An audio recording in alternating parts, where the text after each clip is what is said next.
Hi friends, welcome to Abees vlogs. ഞാനിന്ന് നല്ല tasty ആയിട്ടുള്ള ഒരു ഡെസേർട്ടിൻ്റെ റെസിപ്പിയാണ് നിങ്ങളുമായി ഷെയർ ചെയ്യാൻ പോകുന്നത്. അതിനുവേണ്ടി 1/2 ലിറ്റർ പാലെടുത്തിട്ടുണ്ട്. അത് കസ്റ്റേർഡ് കുറുക്കുന്നതിനാണ്. ഇനിയും കസ്റ്റേർഡ് കലക്കുവാനായിട്ട് ഇതിൽ നിന്നും ഒരു 1/2 കപ്പ് പാൽ മാറ്റി വയ്ക്കാം. കസ്റ്റേർഡ് തണുത്ത പാലിൽ വേണം കലക്കാനായിട്ട്. ബാക്കി പാലിനി നമുക്കൊന്ന് തിളപ്പിച്ചെടുക്കാം. പാൽ ഞാൻ തിളപ്പിക്കാനായിട്ട് അടുപ്പിൽ വെച്ചു. അതൊന്ന് ഇളക്കി കൊടുക്കാം.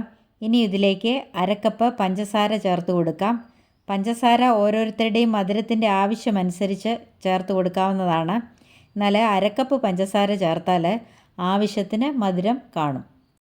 പാല് തിളയ്ക്കുമ്പോഴേക്ക് നമുക്കൊരു ബൗളിലേക്ക് 2 സ്പൂൺ കസ്റ്റർഡ് പൗഡർ എടുക്കാം. എന്നിട്ട് മാറ്റി വെച്ചിരിക്കുന്ന പാല് ചേർത്ത് അതൊന്ന് കലക്കിയെടുക്കാം.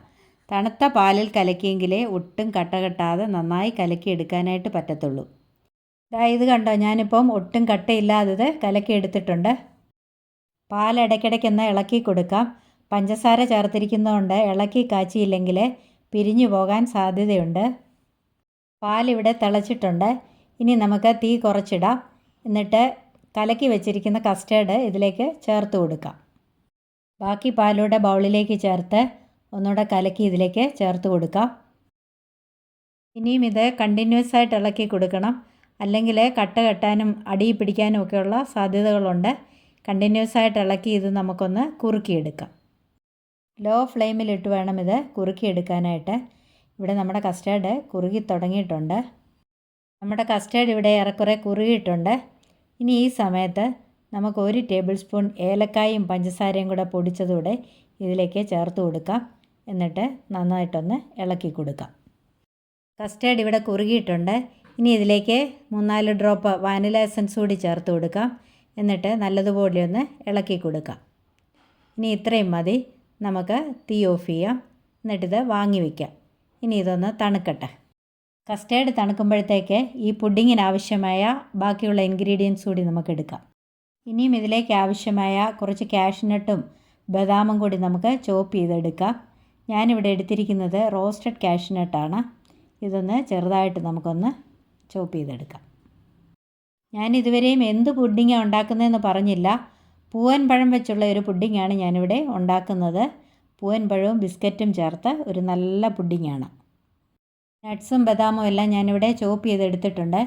ഇനി നമുക്കിതൊരു പാത്രത്തിലേക്ക് എടുത്ത് മാറ്റി വയ്ക്കാം. ഇനി ഞാനിവിടെ ഒരു 5-8 ബിസ്ക്കറ്റ് എടുത്തിട്ടുണ്ട്. ആരോ റൂട്ട് ബിസ്ക്കറ്റാണ്. ഇത് നമുക്കൊന്ന് ചെറിയ തോതിലൊന്ന് ക്രഷ് ചെയ്തെടുക്കാം. ബിസ്ക്കറ്റ് ഞാനിവിടെ ക്രഷ് ചെയ്തെടുത്തു. ഇതുപോലൊന്ന് ക്രഷ് ചെയ്ത് വെച്ചാൽ മതി. ഒത്തിരി അങ്ങ് പൊടിയേണ്ട ആവശ്യമില്ല. ഇനി ഞാനിവിടെ 2-3 പൂവമ്പഴം എടുത്തിട്ടുണ്ട്. ഇത് നമുക്കൊന്ന് കട്ട് ചെയ്തെടുക്കാം. ഈ പഴം ഇങ്ങനെയൊന്ന് കട്ട് ചെയ്തെടുക്കാം. ഞാനിവിടെ ഇത് വട്ടത്തിലാണ് കട്ട് ചെയ്തെടുക്കുന്നത്. ഇച്ചിരൂടെ ചെറുതായിട്ട് വേണമെങ്കിലും കട്ട് ചെയ്തെടുക്കാം. ഇപ്പോൾ നിങ്ങൾക്ക് മനസ്സിലായല്ലോ ഇതിനകത്ത് ഇൻഗ്രീഡിയൻസ് കണ്ടപ്പോൾ. ഇത് നല്ല ഹെൽത്തി ആയിട്ടുള്ള ഒരു പുഡിങ്ങാണ്. അതുപോലെ തന്നെ വളരെ ടേസ്റ്റി ആയിട്ടുള്ള ഒരു പുഡിങ്ങാണ്. കുട്ടികൾക്കൊക്കെ ഇതുപോലെ ഒന്ന് ഉണ്ടാക്കി കൊടുത്താൽ അവർക്കിത് നന്നായിട്ട് ഇഷ്ടപ്പെടും. ഇനി ബാക്കി പഴങ്ങൾ കൂടി നമുക്ക് ഇതുപോലെ അരിഞ്ഞെടുക്കാം. പഴം ഞാനിവിടെ അരിഞ്ഞെടുത്തിട്ടുണ്ട്. നമ്മുടെ കസ്റ്റേർഡും തണുത്തിട്ടുണ്ട്. ഇനി നമുക്കിതൊന്ന് സെറ്റ് ചെയ്യാം. പുഡിങ് സെറ്റ് ചെയ്യുന്നതിന് വേണ്ടി ഞാനിവിടെ ഒരു ബൗൾ എടുത്തിട്ടുണ്ട്. അതിലേക്ക് ക്രഷ് ചെയ്ത് വെച്ചിരിക്കുന്ന ബിസ്ക്കറ്റ് ഇട്ട് കൊടുക്കാം. അതാണ് ആദ്യത്തെ ലെയർ. ഇതിങ്ങനെയൊന്ന് നിരത്തി കൊടുക്കാം. ഈ പുഡിങ്ങിൻ്റെ പ്രത്യേകത എന്ന് പറയുന്നത് നോ ബേക്കിംഗ്, നോ സ്റ്റീമിങ്. വളരെ സിമ്പിളായിട്ട് ഉണ്ടാക്കാൻ പറ്റുന്നതാണ്.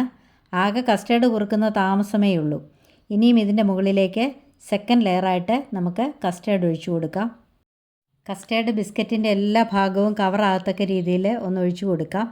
കസ്റ്റേർഡ് ഇവിടെ ഒഴിച്ചു കഴിഞ്ഞു. ഇനിയും ഇതിന് മുകളിലേക്ക് അരിഞ്ഞു വെച്ചിരിക്കുന്ന പഴം കൂടി നിരത്തി കൊടുക്കാം. അത് തേർഡ് ലെയർ. വീണ്ടും ഇതിന് മുകളിലേക്ക് ക്രഷ് ചെയ്തിരിക്കുന്ന ബിസ്ക്കറ്റ് ഇട്ട് കൊടുക്കാം.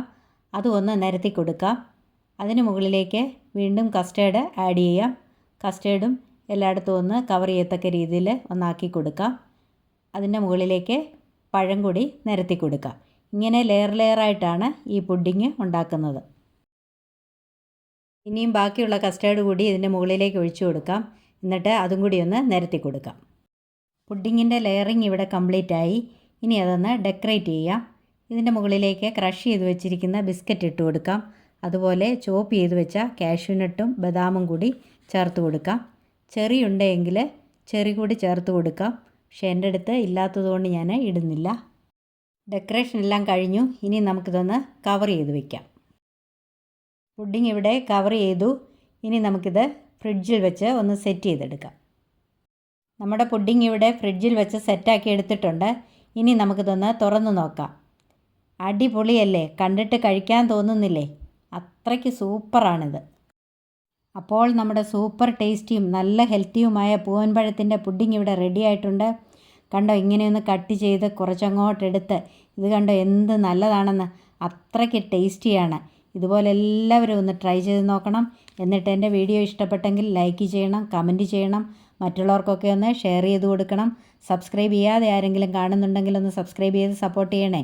ഇതുവരെയും എനിക്ക് തന്ന എല്ലാ സപ്പോർട്ടിനും എൻ്റെ എല്ലാ കൂട്ടുകാർക്കും നന്ദി. ഇനിയും മറ്റൊരു നല്ല വീഡിയോയുമായി വരുന്നത് വരേക്കും bye bye. Thank you. Take care.